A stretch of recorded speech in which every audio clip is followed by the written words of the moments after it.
debate to a school that none of us want to lose to. You're going to have to give up a lot of your free time. It kind of makes school a little bit more tricky. You have to travel a lot. It'll kind of impact some of your other relationships. It isn't always easy to sell the girlfriend or the boyfriend on, hey, look, I can't go out this weekend because I'm going to Wichita to go to a debate tournament. However, we can totally go to dinner on Wednesday night when I'm back in town. That doesn't always work, so you got to be kind of ready to have those sorts of discussions because it's going to impact your life. But the other hand of it is, if you want it bad enough, you're going to breathe it bad enough, you can have it basically like a job, and they'll pay all your school, and you'll get a college degree for free, and you'll get a lot of competitive success and a lot of resume building. So it's kind of about the choice you want. So what do people look for when they recruit? I don't know, because I see a lot of people make interesting recruiting decisions. I can only really tell you kind of what I look for, and I think that's kind of a general rule. I kind of I'm looking at everybody all the time, like, you're in my lab, I'm looking at you as terms of potential recruit. You're in the camp, I'm judging you in these camp rounds, I'm looking at you as a potential recruit. So kind of keep in mind that all your lab leaders, while they're both teaching you, are also looking at you in terms of, do I want this kid on my squad? So if you're screwing around playing flash games all the time, there's a decent chance that you come and ask me 2 years from now, hey, can you give me money to debate? I'm going to say, yeah, I remember you. Are you any good at Magic Unicorn or Robot Unicorn or whatever? Oh, you're still good at that, not good at debate? That sucks. So keep these things in mind that right now, you are being evaluated at all times. We're constantly watching.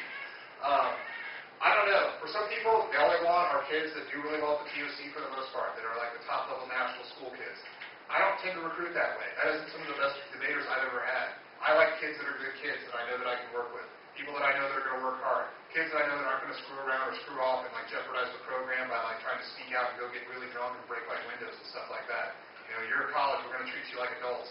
When I want kids, I understand that, and most people really do understand that in high school, there are massive resource disparities between schools. Some schools just don't, you have to go to a particular high school for the most part. Some schools just don't have the coaching, just don't have the money or the ability to put people behind you. And a lot of people recognize that. But that shouldn't impact, how good you are going to be in college. It can affect, how quickly you're going to develop, but it's not something that, I really think matters. I'd rather have, 6 good kids that I know that are going to sell out for the program, that are going to work hard, than, 6 kids that I know that are TOC brats that have had everything handed to them by college coaches that were hired. So, I don't know. The 2 best debaters I ever coached, one was from Ozark, Missouri. So you can imagine, this is the guy who reached the final round of the national championship in college. And another guy was from Shawnee Mission East, which is a big school, kind of in Kansas City, but it's a big public school. And neither one of these guys were highly recruited by the big Harvard, Dartmouth, or Emory, or anything like that. And they both became a couple of the better debaters of their generation. So it's very, very possible for you to come out of nowhere, like the Ozarks in Missouri, and still dominate the activity if you're willing to work hard and if you really want it bad enough. And you can still always get money from those things. So more importantly than that, I also look for things I don't want in kids. I don't like prima donnas. I don't like kids who blame their partner. I don't like kids who like to create cliques on squads and stupid stuff like that. I don't need that drama. I'm a grown man. I don't need to deal with a bunch of 18-year-olds, fighting over who's going to be friends with who. I really don't care. I just want to win. So, that's the sort of thing we really try to discourage. Some squads are different, like I said. Some squads, you're not meeting them to the big high school tournament. There's a decent chance they won't look at you or they won't be able to your scholarship money. I mean, most people are fairly nice in the activity and they will actually talk to you. Not look at you is not fair, but, you kind of need to make sure you know the program you're applying to and kind of who it is and what they are they're looking for, what their competitive success level is, and you really want to make an informed decision about what you're going to be able to get out of that program and how it's going to help you as a person. Because at the end of the day, there's no point in giving up everything for debate if it doesn't help you. So, what do you do to get it done? Applications are pretty key. Some squads, we've just moved to a system where we now kind of require you to submit a record of what you performed. We kind of like to see a letter of intent out of you. What do you want to achieve? Why do you want to be in debate? These are the sorts of things that you can write up. If a squad doesn't require that, but you kind of want to get their attention, it's the sort of thing you can send them. It's hey, I debated here. Maybe I didn't get to have the greatest record in high school because we didn't really travel that far or anything like that. But I have upside potential. I've been to these camps. These are my lab leaders.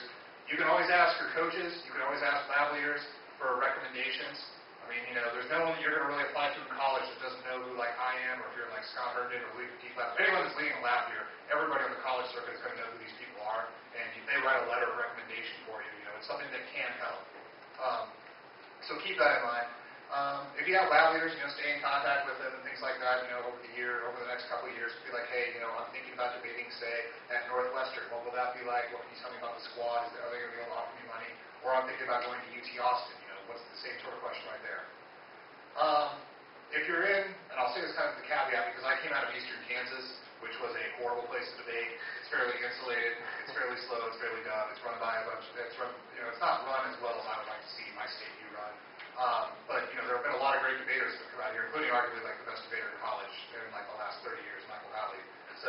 impossible for people to come out of diamonds to be out of the rough.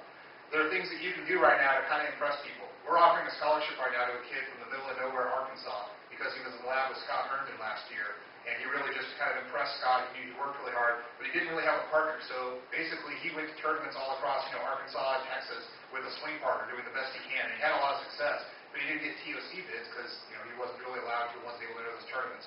But he would do things like email Scott, like, hey, I watched all these videos, and, I watched this video of, like, some, college debate, and then I gave the 2NC to the 2AC as the way I would have given it. Just kind of showing us that, even though he doesn't have access to the kind of debates and kind of competition, that he was willing to work hard and go that extra mile. Like, I've never seen that in a kid before.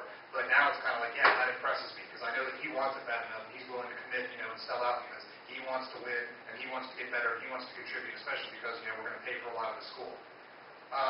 So make yourself better is really one of the best things I can say. Watch elims, go to elimination rounds. The tournament does not end until you go home. If you can go watch an elimination round, you should. If there is a college hosting a college tournament, you should go watch some of those college tournament rounds and go see what happens. The biggest thing is you should flow the debate. You should wait till the debate's over. And this is the most important part that people always skip out on. Make a decision on your own. Figure out who you would vote for, why you would vote it, maybe write your RFD, then wait till the judge decides and listen to them disclose. Listen to what they say, who they voted for, how they... Think about this. It's something that you really miss out on, really, that will change how you do debates. Think about what they wanted to hear, what they want to prioritize, and how they see the debate, and how the debaters screwed up framing the debate for them. And that's one of the best ways that can make you and improve you as a debater, because you can compare it to somebody who is kind of an expert in the field, and how they are deciding rounds, and rounds that you might potentially be debating in one day, and then you can do it. Last thing I'd say is steal sites. There's a massive college case list. You should constantly be mining that, looking for what's going on in college and stealing arguments and stealing evidence from that. You should pay attention to other people's arguments, and you should be writing down citations from those arguments so you can cut those cards. And then the last thing I guess I'd say is take school seriously. You can't do anything if you don't have decent grades. Like, you can't debate in college if you're not making your grades. You can't hold on to scholarships if you don't meet scholarship requirements. You can't get offered scholarships unless, you're meeting like that basic criteria. So, if you're saying like, well, I don't really need history, I don't really need, math or anything like that in high school, who cares if I get a C or something? That's the sort of like little minor point between like a C or a B or a C and an A that can impact your GPA and can hit that cutoff point in terms of whether you make scholarship money. And then especially in college, the difference between like sometimes like a 3.25 and a 3.23 is the difference between someone going on scholarship probation and not. So you really need to be paying attention to these things and take it seriously, because at the end of the day, your academic record is kind of like your employment record. And it's the sort of thing, the first thing people look at when they start to try and make decisions about whether or not they're going to offer you money to come to debate at that university. So, make sure you keep that clean and keep that tight. That's really about all I had. Yeah. I hope I haven't scared you all. Any questions, comments, concerns, broader ideas? Yes. I was just going to ask about your former A-team, York, aren't they UTD? Yeah, Colin and Baker. How did they do? They did pretty well. We were the 15th seeded first round last year. We were the 15th or 16th. One of those two. We got a first round, which is like your automatic bid to the national tournament. There's a lot of prestige associated with that. We did we had an all right year, kind of a little bit up and down through the middle of the pack in terms of the first rounds. We got to the Sweet 16 of the national debate tournament. Lost to Michigan, unfortunately. But, decent year. Yeah, because I saw you go up against Loyola. Oh, yeah. Yeah, I was in there. Yeah, they answered sexual difference. That was too bad for them. Once again, the sort of thing where I coach, primarily the critical arguments for UTD, and it was like Loyola, doesn't quite have the coaching staff. It's like that. And so they didn't have they didn't really, from what I understand, they didn't know coming into that debate that was like the primary argument we read against critical teams. And so they just didn't really have their game together for that. Because they're a very good, very persuasive team, but, you let someone who, is their job is to, mess arguments like they're affirmative up, and I will mess them up. So, one of the things to keep in mind. Other questions? Are the college teams lenient, and like if you have a ton of like classwork for like your classes and interview career with It depends. It kind of depends on the expectation. Like if you're on a full ride scholarship and you're there to debate, like we're paying literally like your tuition, your housing. You need to work your school schedule and manage your school schedule well enough so that it shouldn't interfere with debate. Because it's very much like a job. Like we're investing, in several $1,000s, not like $10,000 into you. We kind of expect that return from you. If you're not on a full scholarship or you're kind of just on the team or something like that, you can usually dictate your own workload. Like, sometimes it'll be like, look, this week maybe I can't take an assignment, or I can only take one assignment because I'm getting slammed with final, I'm getting slammed with like a midterm exam, but next week I can. People, most people adjust. There are some, I can't say everybody, there are some squads that just be like, you signed up, you're on the team, you want to travel, you take an assignment, you do it, figure out your schedule on your own. And then we're fairly lenient on like, oh, you have like 6 tests this week. Cool, you don't have to take an assignment.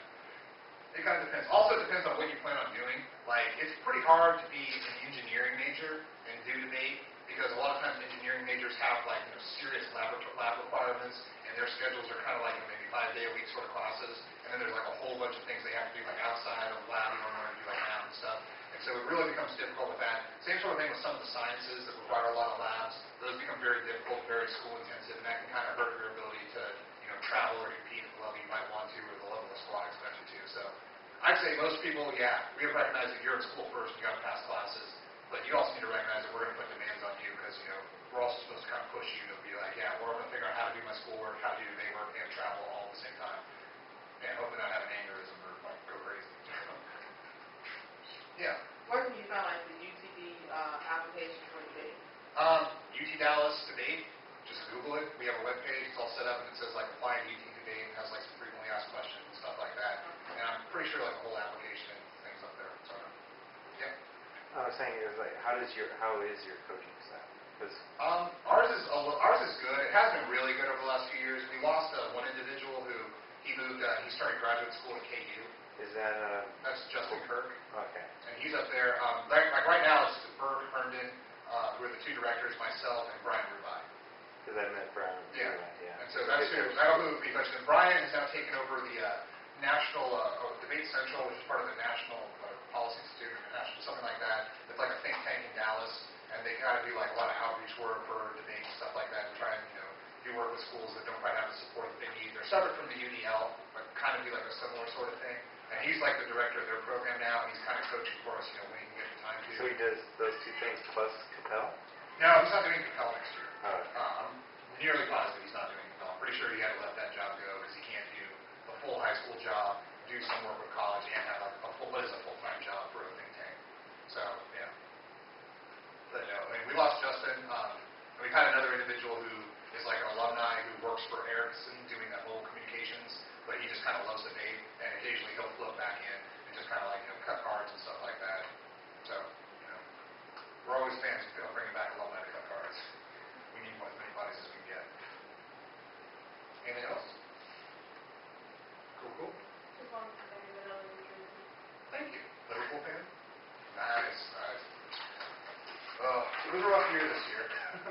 We did not have, we were about it. Playing today? Huh? Oh, no, the season's long over. I wore this today. I haven't been watching yours since I came to camp.